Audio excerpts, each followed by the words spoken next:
श्री शिवाय नमस्तुभ्याम। हर हर महादेव। कैसे हैं आप सब। देखिए, आज का ये वीडियो बहुत ही ज़्यादा खास होने वाला है।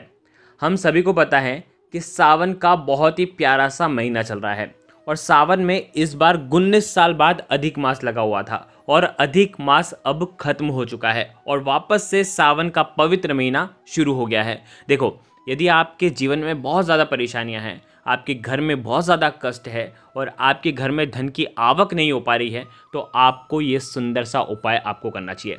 आपकी जो भी इच्छा होगी वो सावन में ही परिपूर्ण हो जाएगी। आज के इस वीडियो में हम 3 महा उपाय के बारे में हम बात करेंगे। देखो, ये तीनों उपाय आप कल के दिन कर सकते हैं। पूज्य गुरुदेव की ही कथा सुन करके, समझ करके बहुत अच्छे से समझाने का प्रयास करूंगा, लेकिन उससे पहले आप सभी से रिक्वेस्ट करता हूं, चैनल पर अगर पहली बार आए हैं तो चैनल को ज़रूर सब्सक्राइब करें और कमेंट में ओम नमः शिवाय ज़रूर लिखें। देखिए, कल बहुत ही सुंदर सा योग बन रहा है।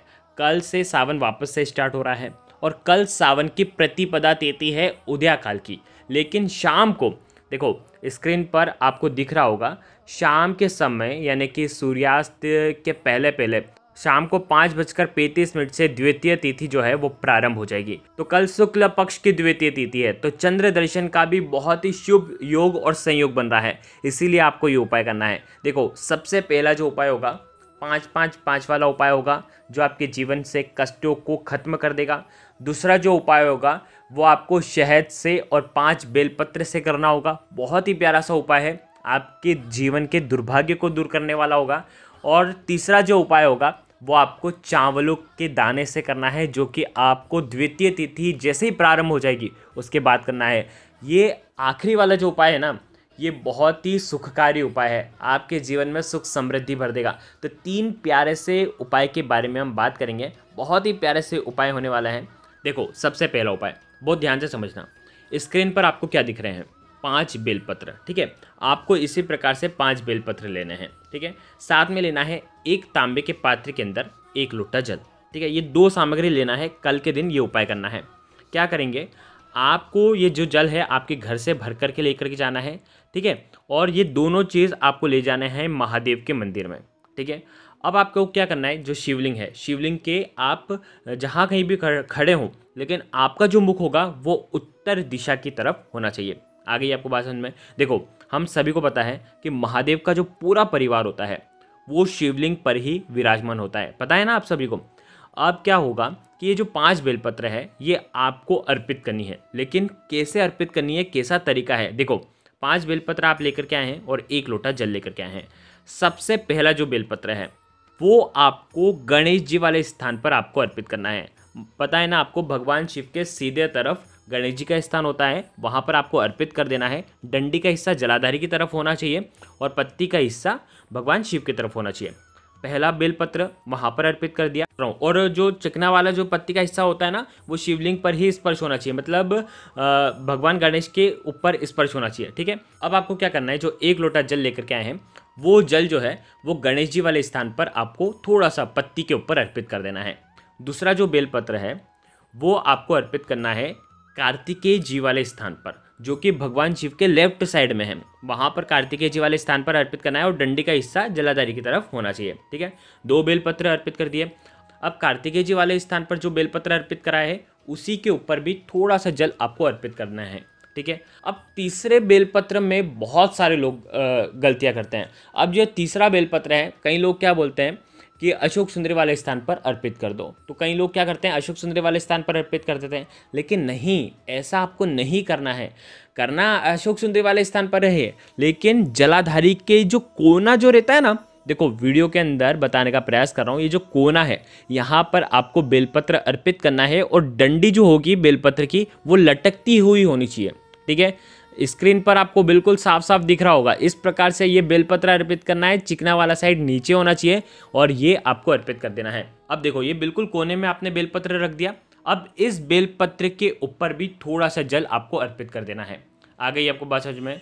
अब देखो, अब आपने 3 बेलपत्र चढ़ा दिए। अब ये जो चौथा बेलपत्र है, बहुत ध्यान से समझना, चौथा बेलपत्र जो है पार्वती माता के हस्तकमल के वहाँ पर तो चढ़ाओगे, लेकिन कई लोग गलतियाँ कर देते हैं कि जो डंडी का हिस्सा होता है ना, वो महादेव की तरफ कर देते हैं। तो आपको ऐसा नहीं करना है। डंडी का जो हिस्सा होगा आपकी तरफ होगा और पत्ती का हिस्सा जो होगा महादेव की तरफ होगा। इस प्रकार से आपको अर्पित कर देना है और थोड़ा सा जो जल है वो आपको अर्पित कर देना है। और अब आपको क्या करना है, अंत में एक बेलपत्र बचा हुआ है, ये बेलपत्र भगवान शिव के शिवलिंग पर अर्पित करोगे। पत्ती का हिस्सा आपकी तरफ होना चाहिए और डंडी का हिस्सा विपरीत साइड होना चाहिए। अब जो लोटा जल जो बचा हुआ है, जितना भी जल बचा हुआ है, वो भगवान शिव के शिवलिंग पर उसी बेलपत्र के ऊपर आपको श्री शिवाय नमस्तुभ्यम का जाप करते हुए आपको अर्पित कर देना है। देखो 5 बेलपत्र आपने अर्पित करे तो 5 बार आपकी मनोकामना बोलनी है, जो कि बहुत ज़रूरी है, जो कि सावन में आपकी परिपूर्ण होना ही चाहिए। वो मनोकामना बोल देना और जब जल अर्पित करोगे ना, तब श्री शिवाय नमस्तुभ्यम का जाप करना और आपकी जो भी मनोकामना आपने बोली है वो वापस से बोलना। इस प्रकार से ये 5-5-5 वाला उपाय है। 5 बेलपत्र, 5 बार जल अर्पित करा और 5 बार आपने मनोकामना बोली। तो ये 5-5 वाला उपाय है, कल के दिन आपको ज़रूर करना है। अब देखो, अब हम बात कर लेते हैं दूसरे उपाय की। ये दूसरा उपाय आपके भाग्य का उदय करने वाला है, आपके जीवन से दुर्भाग्य को दूर करने वाला है। बहुत ही प्यारा सा उपाय है। इस उपाय को करने के लिए मात्र 1 बूंद शहद लेना है। ठीक है, शहद ले लिया, साथ में लेना है 5 बेलपत्र और साथ में लेना है 2 लोटे जल। सावन में 2 लोटे जल वाला उपाय तो सभी को करना चाहिए, तो 2 लोटे जल आपको लेना चाहिए। ठीक है, आपकी कोई भी विशेष मनोकामना है, अगर आपके जीवन का भाग्य जो है आपका साथ नहीं दे रहा है, आपके जीवन में दुर्भाग्य बहुत ज़्यादा है, आपकी किस्मत चमक ही नहीं रही है, आप बहुत प्रयास करते हैं लेकिन सफल नहीं हो पा रहे हैं, तो ये उपाय आपके लिए है। देखो, अगर आपके घर में भी ऐसी समस्या है ना, तो उन लोगों को ये उपाय ज़रूर करना चाहिए। देखो क्या करना है, शहद, 5 बेलपत्र और 2 लोटे जल।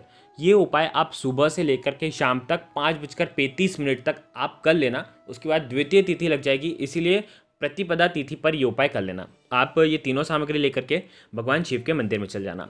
आपके सीधे हाथ की चीठी उंगली के पास वाली जो उंगली है, जिसे हम अनामिका उंगली कहते हैं, इस अनामिका उंगली में आपको शहद लगाना है और शहद से शिवलिंग पर ओम का निर्माण करना है। देखो वीडियो के अंदर बताने का प्रयास कर रहा हूँ, चंद्र बिंदु भी आपको लगाना है। ठीक है, आ गई आपको वचन में।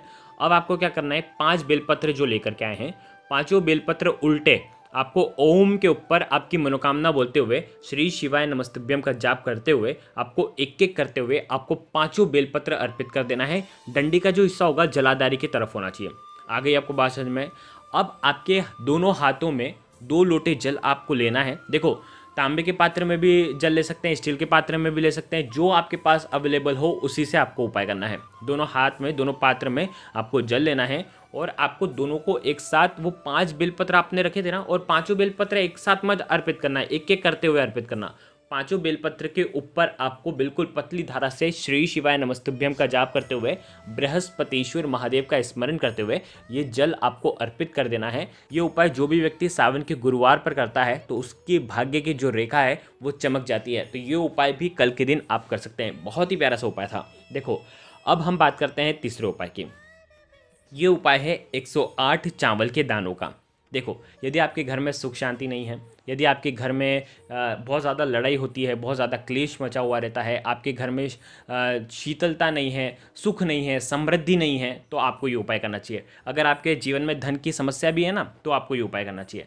108 चावल के दाने आपको निकाल लेना है। आपके घर से 108 चावल के दाने आपको गिनना है और खंडित नहीं होने चाहिए, विशेष इस बात का ध्यान रखना। 108 चावल के दाने आपने अलग निकाल दिए, ठीक है। साथ में लेना है कच्चा दूध, थोड़ी सी एक कटोरी के अंदर थोड़ा सा कच्चा दूध ले लेना, उसके अंदर थोड़ा सा शुद्ध जल मिला लेना, ठीक है। और साथ में लेना है तांबे के पात्र के अंदर जल। ये तीनों चीज़ लेकर के आपको द्वितीय तिथि पर, यानी कि द्वितीय तिथि देखो रात्रि का महत्व होता है चंद्र दर्शन का, ठीक है। तो आपको क्या करना है, महादेव के शिवलिंग के वहाँ पर जाना है शाम के समय। शाम के समय कब जाओगे, 5:35 के बाद। रात्रि में आप कभी भी चल जाना, लेकिन शाम को 5:35 के बाद ही आपको जाना है। आगे ही आपको बात समझ में। महादेव के मंदिर में जाएंगे, सबसे पहले क्या करेंगे, 108 चावल के दाने हाथ में लेना, आपकी जो भी विशेष मनोकामना है वो बोलना और उसके बाद चंद्रमौली महादेव का स्मरण करना और उसके बाद ये चावल के दाने भगवान शिव के शिवलिंग पर आपको अर्पित कर देना है, ठीक है। चावल के दाने जैसे अर्पित करें, उसके बाद जो कच्चा दूध लेकर के आए हैं चंद्रमौली महादेव के नाम से आपको अर्पित कर देना है। देखो घर में सुख शांति आए, बीज तिथि है, बीज तिथि है, घर में सुख शांति आए, समृद्धि आए, धन की प्राप्ति हो, ऐसे आपको कामना करते हुए आपको अर्पित करना है चावल। चावल के ऊपर अर्पित करना है आपको कच्चा दूध, ठीक है। इस प्रकार से उपाय कर लिया। अब अंत में 1 लोटा जल जो और आप लेकर के आए ना तांबे के पात्र में, वो जल भी आपको चावलों के ऊपर आपको अर्पित कर देना है और ये सुंदर सा उपाय करना है। ये उपाय जो भी व्यक्ति द्वितीय तिथि के दिन, शुक्ल पक्ष की द्वितीय तिथि पर जो भी व्यक्ति ये उपाय करता है, उसके घर में सुख शांति सदैव के लिए आती है। घर में चंद्रमा जैसी शीतलता भी आती है। इसीलिए आपको ये उपाय करना चाहिए। शिवलिंग पर आपको कल के दिन 108 चावल के दाने ज़रूर अर्पित करना है। तो बहुत ही प्यारा सा उपाय था। तो आज के इस पूरे वीडियो में बहुत ही प्यारे से 3 महा उपाय के बारे में हमने बात करी है। अगर आपको कुछ भी चीज़ समझ में ना आए तो कमेंट में पूछ लेना, गलती नहीं करना है। श्री शिवाय नमस्तुभ्यम। हर हर महादेव।